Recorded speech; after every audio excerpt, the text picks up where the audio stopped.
So thank you for joining us for the how to is now the time to take your digital marketing in-house. I'm just going to run through a few bits of admin, who Modo25 are, who Bosco is and what Bosco does, and then we'll get straight into and invite our panelists on to turn their cameras on in a minute, and we'll get into the discussion and debate around the pros and cons of whether or not you should in-house some or all of your digital marketing. So we're going to finish on time, and we will be about 45 minutes. We will then also share a copy of this recording and the deck and the slides afterwards, and we will also cut down bits and hopefully save the useful bits and useful questions for the future. So what I'm going to do, we do have a few polls as well, so but there's one freebie straight away and there's no link, no form,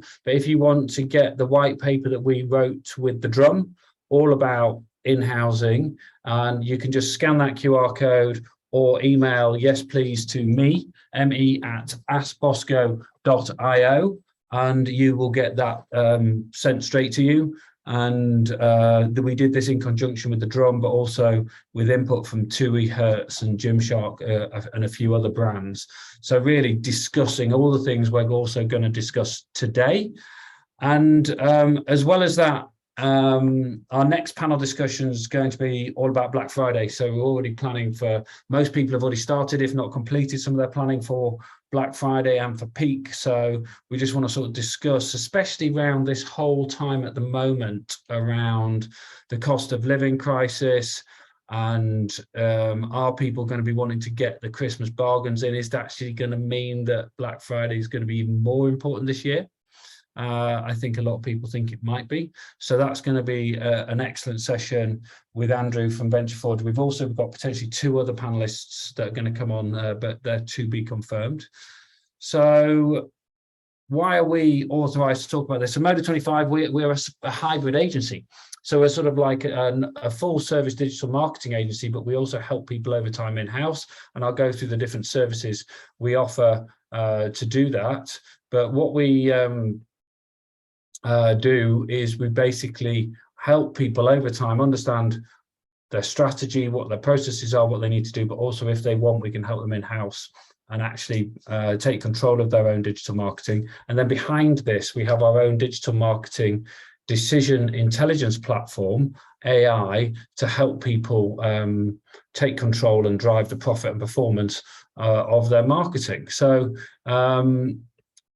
and I suppose the big thing which is unusual in here is we actually do recruitment as well, which is unusual for digital marketing. A lot of our clients we were helping in-house, and one of the biggest challenges was finding people. So we now actually help a lot of our clients and also other agencies now, which is really unusual. I never thought I'd be recruiting account managers for other agencies, but actually our expertise and knowledge in finding good people who really know what they're doing has really helped the success of our client teams and our other agency partners build their businesses.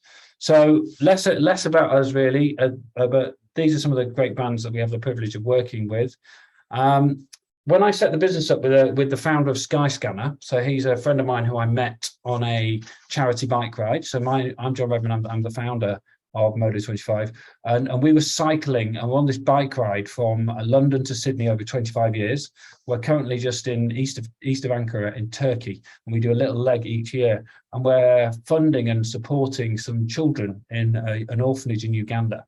And when we set this business up, we wanted to give the business more of a purpose than just your sort of average digital marketing agency that is a for-profit for the founders type business. So we are a for-profit business, but we donate some of our profit every year to the children in Uganda. We actually named the business after Modo, one of the children at the orphanage, and she represents 280 other kids that we help fund and feed and educate.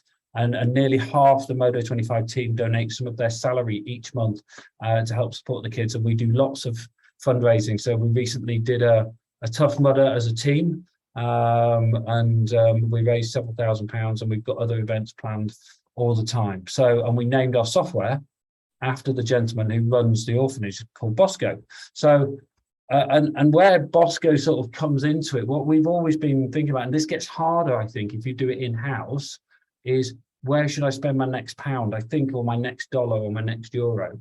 I think we've all got addicted to a Google first world, or Google bit of Facebook, although Facebook's now harder because of the tracking issues we've had since the iOS 14 update. But this is constantly a question I think people are asking is how much should I spend and where should I spend it?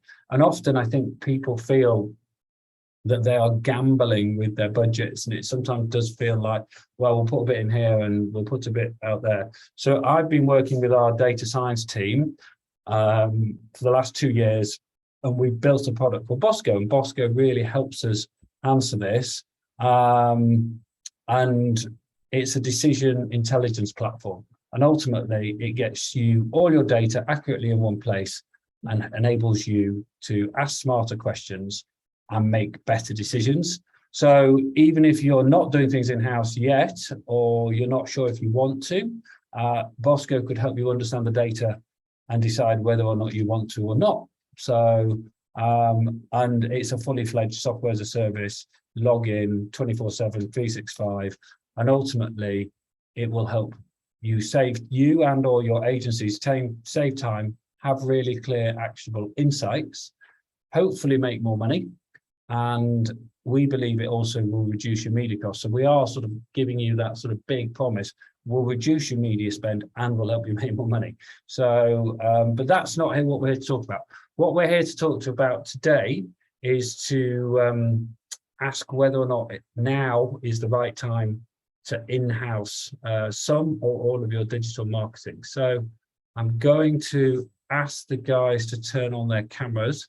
And I'm going to stop the screen share, and we're going to do a quick poll in a minute.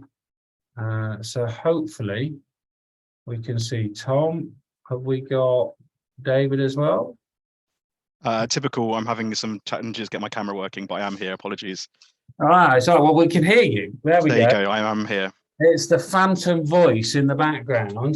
But yeah, no problems. So but yeah, so what we'll do is that's thrown me. That was quite funny. All right, so we'll do a couple of quick introductions. So Tom, if you could introduce yourself, bit of background, and then David, introduce yourself, bit of background. Then we'll get into the polls, and then we'll just get into the chat. And what we're going to do is just discuss the pros and cons of all around this topic, and see, hopefully by the end, I'd like you to have sort of 3 golden nuggets for everybody to take away. So what are those things that people should think about if they're going to in-house in the next 6, 12, 24 months? What sort of things should they be considering? So Tom, over to you. Who are you? What's your star sign? Where you from? I don't even know my star sign anymore. I think they all changed, didn't they? I used to be an Aquarius, but no idea what I am now. Yeah, so hi, I'm Tom. I've been working in digital marketing for close to 9 years now. I started out, as I think most people do, as a paid search exec, and have sort of worked through agency life for that whole time, picking up other channels along the way, and in-housing various clients along the way. I think it first became something for me that started to happen a lot in sort of about 4 or 5 years ago, where clients were really thinking, actually, this is something we can do ourselves. And I think it's good that sort of Modo picked up on that, because it's definitely something that's growing in speed from my point of view. So yeah, I think it's an interesting topic we're about to talk about. Okay, excellent. Well, and perfectly on time there, David, just as if by magic. If you could introduce yourself, give us a bit of context, a bit of background on why you're authorised to talk about this subject. Yeah, apologies. I took a quick log off and see if it worked, and it did. So luckily, yeah. So yeah, hello. My name is David Evans. I'm currently the senior paid marketing manager at Currys, leading the paid and affiliate team here. Worked at Currys for nearly over 4 years now, and in digital marketing since 2014.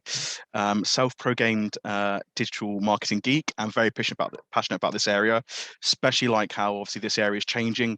Every day it feels like becoming more advanced and led by new technology, and also by businesses finally getting their heads around the digital marketing world, which is encouraging retailers such as mine to become more digital first. Also, nothing for me satisfying building a strategy and seeing it being developed, implemented, and obviously then seeing the results. And I'm really excited to be on this panel for 2 main reasons. First of all, my career started as part of an in-housing project where I worked with Tom, actually, with the previous agency when I was at Argos in 2014, where I had no experience of paid search, and went through a massive journey with Tom and the team at Summit there, where we in-housed the PPC from beginning. So I had a team pretty much with no knowledge to a fully in-house team using their tech. Another reason I'm excited, I actually currently run a fully in-house team here at Currys as well. And that's me. Well, it sounds like we've got the right people, so that's good. What I wanted to do was just do a quick poll of people, and let's just launch the poll. And really, it's like, have you started in housing yet? It's the first question. And even if you answer no and you're not planning on it or you're not sure, we can also, the other bit I'm interested in an opinion on is, which bits would you start with first? Right. So we're just going to launch that poll. So hopefully, if you can all just answer that, please. And then we can sort of see where everybody's at. I imagine, I don't know, I don't want to second guess the attendees, but if they could, we'll just wait for everybody to come in and give us some answers. I think we've got some reluctant attendees. So it looks like some people have in-housed some, but we haven't got anybody who's in-housed all of it yet. So, and then it looks like they're in-housing their SEO first. Right, okay. That's interesting. So we'll end the poll, share the results. So over 50% of people have in-housed, more than 50% of it. It's the SEO and digital PR. Not people seem to be scared, David, to in-house their PPC. So hopefully we can put their fears at bay. So I suppose with this, what do we think the biggest benefits are to in-housing? So we'll start with you, David, because I suppose that's really sort of why people are on this call. What do you think the biggest benefits are? Because there's obviously pros and cons to everything, but from where you sit right now, what would you sort of list as the biggest benefits? I think it comes down for me. It comes down to control, right?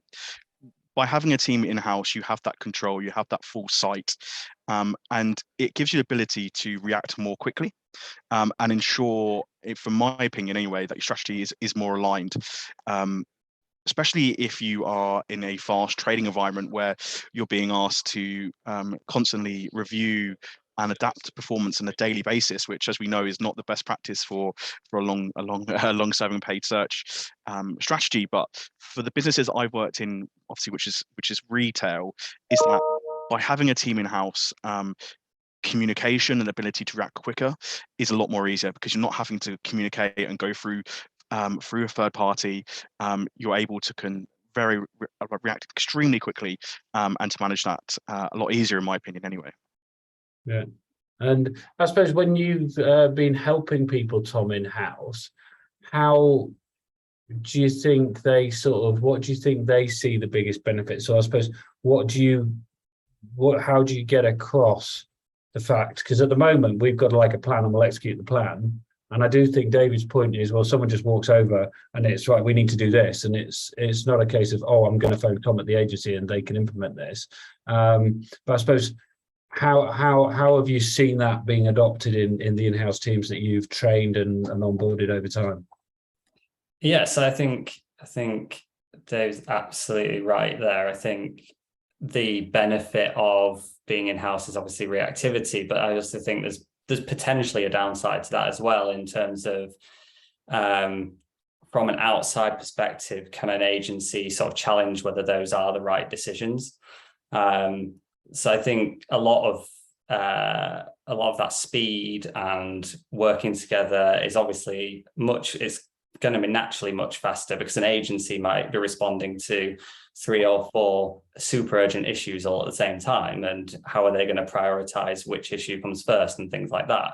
Whereas, the team in-house are only going to be dealing with their own brand. So yeah, I think that does make sense. But I also think sometimes a bit of slowness introduced to the matter can help with, actually, let's take a step back from this. Is this the right approach? Could we be doing something different? Could we feed some different data back to the business, which might make them think about a different decision? So yeah, I think there's definitely benefits to both of those points of view.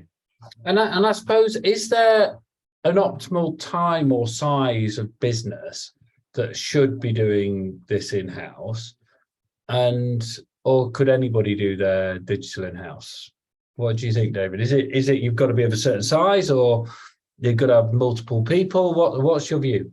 I think you've got to scale it you've just got to scale it. I think you've got to have the expertise, right? That's what's essential. And you've got to have someone who feels confident to understand the basics of what you need to do, because I think in my lot of experience, when you get to a certain level, you get out the day-to-day running. You need to have that. That's, for me, it's key to know the gritty, how to create a text ad, how to create an RSA, because unfortunately, without that knowledge, there is things that you're not going to have, and there is going to be mistakes which are made.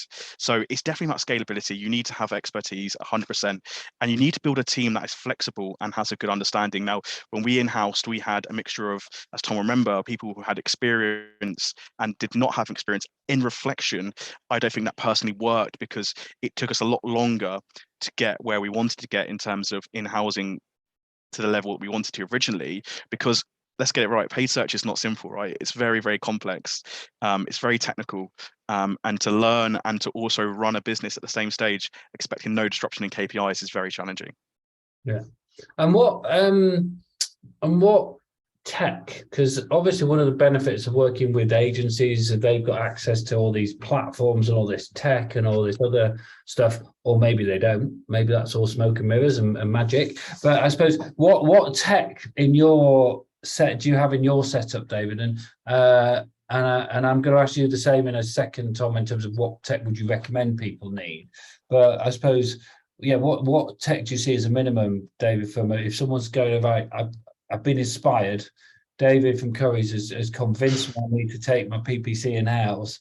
We're going to give it a go. What do they need to do from a tech point of view? Yeah, so my advice would be that you need to match to what you're currently doing with your agency, because it's all about disruption of performance, right? Now, when you present a in-housing benefit, obviously there's the benefits, but at the same time, your businesses can expect a minimal disruption to your day-to-day performance from day one. So for me, it's important to learn about the tech that you're inheriting, to understand how to use it correctly, because in the end, that is what's powering your optimization. Now, from a Currys point of view, we use bidding tech. We use currently SA360. It's incorporated into the core of what we do. It helps us manage our budget and helps us achieve key category KPIs, which for us are essential. So my advice would be on that case is that you need to look at what your agency is currently using. Can you onboard it? Do you have the expertise? If not, you need to work on you need to either bring someone in who has those expertise, or like we did when we in-housed at Argos, was to continue to work with that agency to make sure you have fully understanding of how they run the program, the tech they use. So again, that impact to performance is minimal. Yeah. Okay. And Tom, what would you say? So let's say, well, we've got clients now that we're in the process of working with to help in-house over time. What's the sort of recommended stack of tech? And I suppose like in the past, we've actually migrated people, haven't we, from one thing to another before we move them in-house, right? So what are the considerations? Yeah, I think the main considerations for me is the size of the business. So I imagine with something like Currys, you're going to be able to have a team that has specialists in different areas. So you have a paid search, you have a paid social person, you have an SEO person. And I think that is actually quite key to being able to in-house is, do you have the capability to hire sort of multiple people? Because an agency will have, a specialist in each area, most likely, if not more than a few specialists in each area. Whereas I think if you're talking about a smaller business, you sometimes see job listings out there which are, looking for an account manager that can do affiliates, paid search, social, SEO. And that's like trying to find a unicorn. They're impossible to find. And if you do find someone like that, they're probably lying as well. So they probably won't deliver a good job. So I think there is some scalability of like, can you hand certain areas off to an agency, and do we have a skill set internally to be able to take things on? So, I mean, I was sort of a bit like you, John. I was a bit surprised by the answers where SEO was the first one to be in-housed ahead of paid search. I get the feeling a lot of people see paid search as maybe as step one. So I would have thought that would have been the biggest. Maybe they hire a paid search manager first, and then they sort of take the more complex areas off an agency over time, like display, programmatic. I think there's probably a different reason. I think people have had a negative experience with SEO. Right, we should have a whole. This could probably links. We should put something in the. Yes, if you want to ask questions, by the way, just fire them into the Q&A or the chat, and we'll try and answer them live. Get a bit of debate, discussion going. So if you think David and Tom are talking absolute nonsense, just feel free to challenge it, or me, by the way, as well. But I think a lot of people have had negative experiences with SEO agencies over time, and they just think, well, forget this. We're going to do it ourselves. And actually, how hard can it be? All right, and I think there's an element of the digital PR and the content they probably bought in-house, and then every now and again they'll go through the tech. And I think also people find it very nerve-wracking with the potentially sums of numbers. I'm not going to ask you, David, how much you spend each month with Google, but I imagine it's a reasonable amount of money, and that comes with a reasonable responsibility. And people are thinking, well, are we qualified to do that? All right, and I think that's maybe sometimes people think, well, actually, it's probably the other way around. It's probably, if you get, as you said, get the right person with the right training, is probably going to be the easiest, quickest way you could either save money and potentially take control and make more money.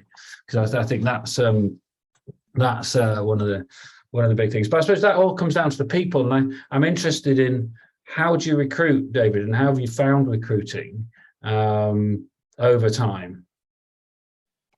Yeah, at the moment is, let's be honest, it's very, very challenging out there. The market for performance marketing is very buoyant, so it is extremely difficult. The team structure that we have, actually, we have a junior role and then have an exec role. So depending on which role we're recruiting for, in the exec role, it's all about enthusiasm and willingness to learn, and we will then try to train them ourselves using, obviously, my best training from Summit and from Tom originally, and also take advantage of partnerships we have with stakeholders. So again, the benefit of us and being one of the biggest retailers in the UK is we have a great partnership with Google, so we will try to use some of their training and obviously their programs, while also making sure our colleagues understand that Google is great, but as we know, are there for one reason only, which is to drive additional spend. Have you ever been in a meeting where somewhere in the meeting with Google they didn't say the answer was to spend more money with Google? No, or they come around it, but you know what they're meaning anyway, all the time. So yeah, recruitment for us is really tricky. As we mentioned, this role is very specialised, and in the exec role, we are really looking we're looking for people who've got expertise in using some sort of bidding tech in particular, because it can take a bit of time for people to understand how to use it correctly, especially in our business where it's very KPI led, and you need to understand the flexibility and how you can apply different factors that bring strategy to get the overall performance. And it's just knowing the basics, right? The basics is so important in PPC, and the basics don't change.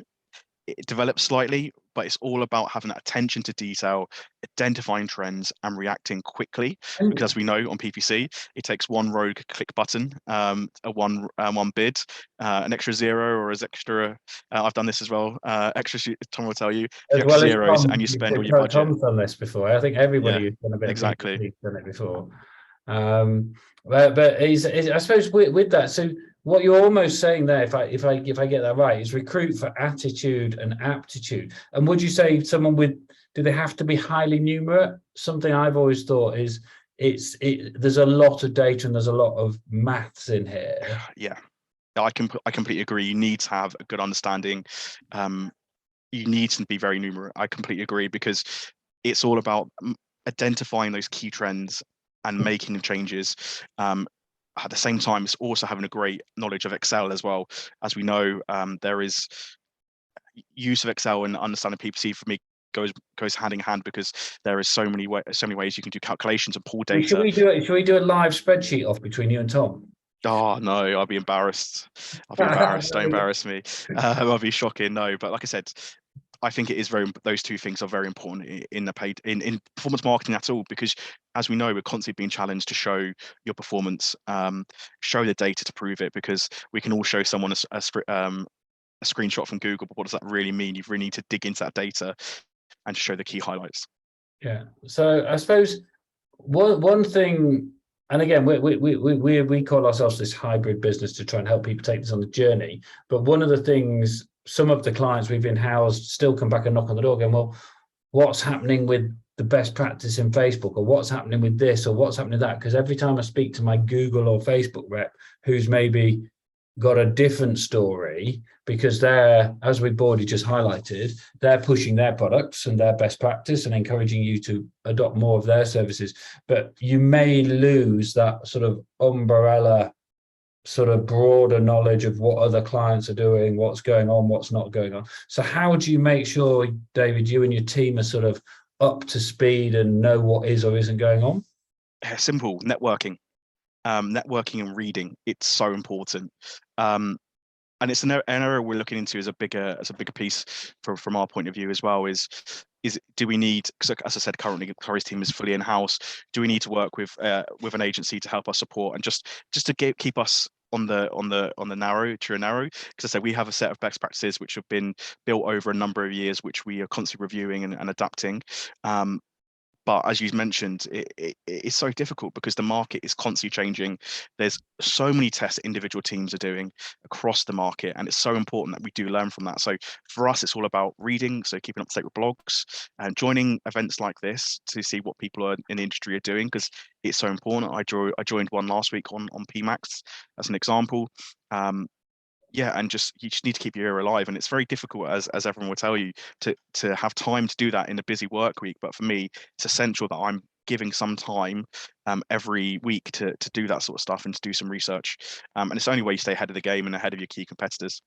Yeah, and Tom, I suppose, well, we've got the benefit of loads of different people in the team, loads of different people talking about different client experiences. But I suppose, how do you keep up to speed? What are the sort of things that are your sort of go-to bits of knowledge and source? Yeah, so I would say my main points of knowledge are actually from other members of the team. So you hear from, other members of the team who are working with other clients, oh, I was doing this test, these were the results. And you might think that's not applicable to my client, or you might speak to someone else and they'll be like, I did this test and we had some incredible results, and I'm going to try that on my client. And that is probably where you get the majority of your ideas from. But alongside that, I agree with David, podcasts are great. There's a lot of good marketing podcasts out there. Reddit actually has some really interesting content, as long as you know the stuff to filter through that's not. I'm disappointed you didn't mention Reddit first. You love Reddit. I do love Reddit, and there is some good stuff on there, but you need to know which bits is rubbish and which bits are actually worth taking on board. And yeah, just keeping up to date on blogs and reading, and we do the 5 things to watch each week, which sort of forces me to look at those kind of things anyway. So yeah, I completely think there's speaking to other people is probably the best way to get knowledge.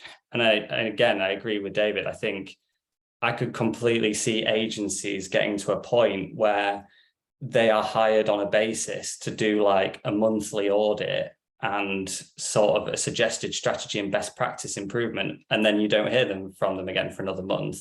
And their role is to kind of just, as you say, keep in-house businesses on the straight and narrow, suggest some changes that they've seen from other businesses. And I could see that sort of cadence being how it works in the future. Yeah, I think that's interesting. And so obviously coming up to peak, one of the interesting things working with an agency is you can try and flex up. They've got more people. How do you manage that, apart from burning the midnight oil, which I think might be the answer? How do you sort of manage coming into, are we now calling it Black November, or is it what is it? It's not just Black Friday anymore, or Cyber Week or Cyber Monday. How do you manage that? And I imagine you've already started planning, and you've probably got a list of products, and you know what's coming. So how do you cope with that? Yeah, so like I said, it's all about advanced planning. For example, in our affiliate program at the moment, we've got a lot of our activity already booked in, well advanced, so we can make sure that we're ahead of our key competitors and know what we're doing, so we can be flexible then. So during that period, but it all comes down to planning. We'll have a detailed working schedule, particularly around that Black Friday week, to ensure that we've got complete coverage throughout the team. There will be emergency numbers distributed throughout the key business, so we can keep up to date. Like I said, it's a really tricky one, right? Because you're right, we are limited in terms of colleagues, but it's peak, right? It's the busiest time of the year. I've worked in retail since I was 16. No doubt you can tell I'm passionate about retail, and it's those period where I love the buzz, and you just need to throw yourself into it. Will there be some times where there'll be stupid phone calls at 10 p.m? Yes, but in my mind, that's part of the retail experience, and I'm passionate about driving performance, and so my team. So it's all about putting extra in when it's required. Obviously, there has to be a cut-off point to get it done. And yeah, it's all about pre-planning. But it's also the reason why I love work in performance marketing is reacting, right? Because as we know, you can have the best case plan, but it takes one situation or one change of strategy, and then you're back to square one again. And for me, that's why I love this industry, because no day is the same, right? There's constant challenges, and it really, as you can see, I really get enthusiastic about it, because for me, I don't want to be in a job that every day is the same, and it's great. Yeah. So, and I suppose, Tom, what advice have you got for retailers listening who are getting ready for peak themselves, maybe haven't in-housed yet? How are they going to get the best out of their agency, or what tips have you got for them? Yeah, again, I think David's spot on there. Your agency will need time to turn things around, and I'm sure most agencies out there will get stuff turned around as quickly as possible. And if you send something 24 hours before it needs to go live, then I'm sure they'll get through it and manage it. But you minimize mistakes by planning things out, and the faster you're trying to do something and the quicker you're trying to do something, the more likely it is that an issue arises or something unforeseen arises. So I think, yeah, as David said, planning is absolutely key. And if you need to be sending things out in terms of what your goals and expectations are for the day as well. So, or the week as it is now, or even the month. So what are you expecting to see? What products are you expecting to see? Well, because your agency isn't always going to know, have you got a new like hero product that's going to come in for that week that's going to sell great and get loads of clicks because you're pushing it on TV. Make sure your agency is integrated to the rest of your marketing thinking. Because, you know, there's nothing worse than that they might set up a brand new Black Friday campaign with a £50 budget for your new products, and actually you've got a big TV campaign that's going to push this product and you're going to get 4 million clicks in the first 24 hours and you've spent £350 budget. So sometimes it's easy to think as an agency as separate, but actually get them involved in those conversations, even if it's not particularly relevant to what specific paid search thing they're going to be doing on the day. Yeah. And I suppose one thing, and I think we've talked about this before, David, is it's almost like, yeah, you are an in-house team, but you're almost like a mini agency, but with inside the business. Completely, and that's what we class ourselves as. Actually, we are an internal agency because we're dealing with so many different requests from different teams, and then like an agency does, and then we're taking action. So and then showing reflection as well. Go back to Tom's point as well. Openness is key. Like he said, it's about, we do this with our key stakeholders. We will go through our peak plans and making sure they understand what is coming, and also to start building further insight as well, or getting additional support for those key categories or key products. So when you get to the launch, you have that already built up, so you can then give further feedback through to the category or the business. It's essential. Yeah. So right, just for a bit of fun, I want you to both share with me your best peak moments, because I know, Tom, you used to have to go camp at Argos when you were working with Argos. So I want your best peak moments and your worst peak moments, please. Who wants to go first? Go first, Tom. I think maybe they're the same thing. I think I remember maybe one of the last peaks I had at Argos. I think maybe had 2 hours, or I had 2 hours sleep, where I think I'd left about 3 in the morning. I think got into bed, basically woke up an hour later, had a quick shower, walked back down to the office. And I think that is probably my best and least favorite moment ever. My least favorite because I'm absolutely shattered, but the best because there's buzz all around the office. You know, there's people running around trying to sell things, and we need extra budget here. We can get some budget sign off here. And it kind of, in a weird, it doesn't sound fun to be stuck in an office doing work for like 48 hours, but actually the buzz of Black Friday is fun in itself. So I would say my favorite and least favorite moment are the same thing.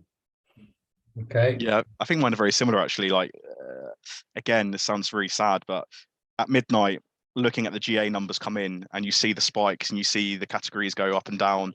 Again, it's one of those things I suppose you just don't see all the time. And like I said, it's really exciting to see the buzz of the office and seeing how everyone's excited and go into the war room and then seeing the initial success.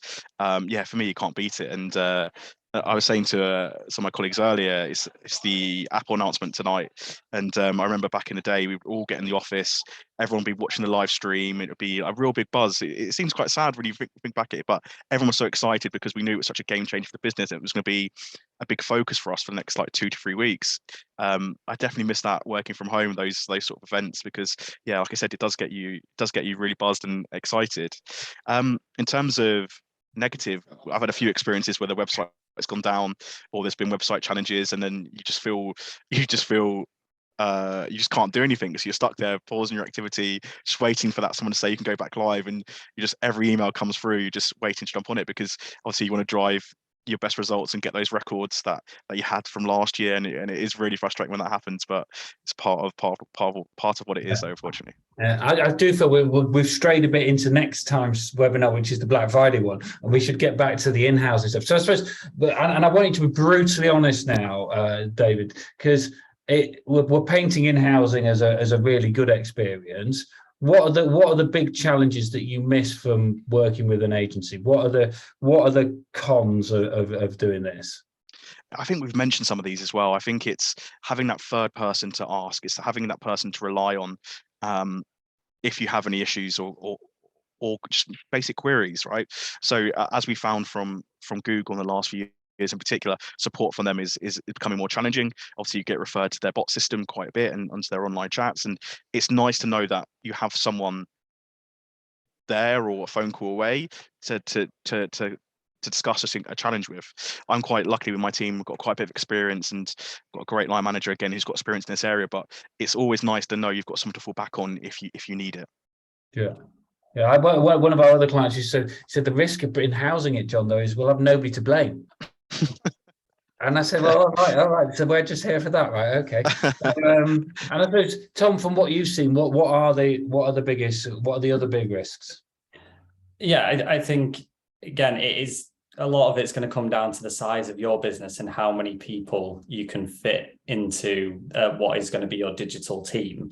I think the larger your team that you can hire, the more the risk is spread and mitigated, which you don't have that issue with an agency. So just an example from my point of view, if I'm about to tell a client, I think we should make a big decision, I think we should make this big change. It's going to have a big impact on revenue one way or another, but it's the right thing to do. I can, before going to the client and saying that, I can go and speak to 3 people who are as knowledgeable or maybe even more knowledgeable on the subject than me and go, just before I speak to the client about this, do you agree with the approach I'm about to take? And we're spreading the risk between multiple knowledgeable people rather than, one off. And if you're just hiring 1 or 2 people to be your digital team to begin with, they're going to have to make potentially massive business decisions without anyone to refer back to, which is quite a scary thought. Yeah. We've just had one question come in, which was around cost of in-housing versus agency.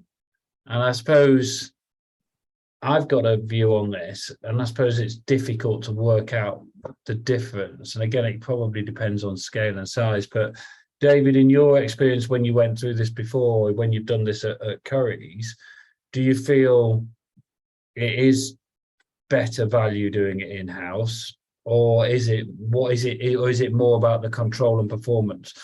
How do you measure it? And is that the reason people do it? Do they want to save money because agencies are charging too much money? Yeah, again. The financial aspect I've not really had much experience with. All I can talk about obviously is the fact that I do believe there is a fear that am I getting my value from an agency that I'm working with? I think that's a fear. If you talk to any marketer and is that agency good? Is that agency bad? What's the pros? I think that there is that fear. But like I said, it has to be such a considered move because there are so many steps you need to take to get it right. You can't just rush into it. Yes, long term, I think there is a benefit in terms of cost, but the upfront cost to get it right first time is expensive, right? You need to consider the level of the team that you need to bring to replace, which obviously initial costs, recruitment costs, the time that it can take, as we know, to get the right team in can take up to 6 months, depending on obviously how senior you want a manager wise. You then need to consider the onboarding of tech. So we've experienced obviously agencies have better rates from tech because of the size of them, so you've got to consider that. And then you've maybe then got to consider going out to procurement and figure out, is the tech that you've been using for your agency the right for you? Do you need to go out and then start looking at other providers, which again costs money, takes time? So so nailing back, does it save costs over a long time? I believe it does. That's my gut feel. I think you're probably right. Over the longer term, it does. So I'm just conscious of time. I can't believe the time's already. We're nearly through time. I just feel like we're just warming up. So I suppose have you got your top 3 considerations, sort of takeaways for people, Tom, David, for those thinking about moving in-house? So David, do you want to go first, your top 3 considerations, and then we'll just wrap it up and wish everybody a good afternoon. Yeah, perfect. So mine's take your time, get it right first time. So this is what we talk about. Transition takes time. You need to make sure you build in contingencies and make sure that you've got like we did with this when I did it with Argos, you've got the time built in, so you get it right first time. You don't want to keep going back and forward.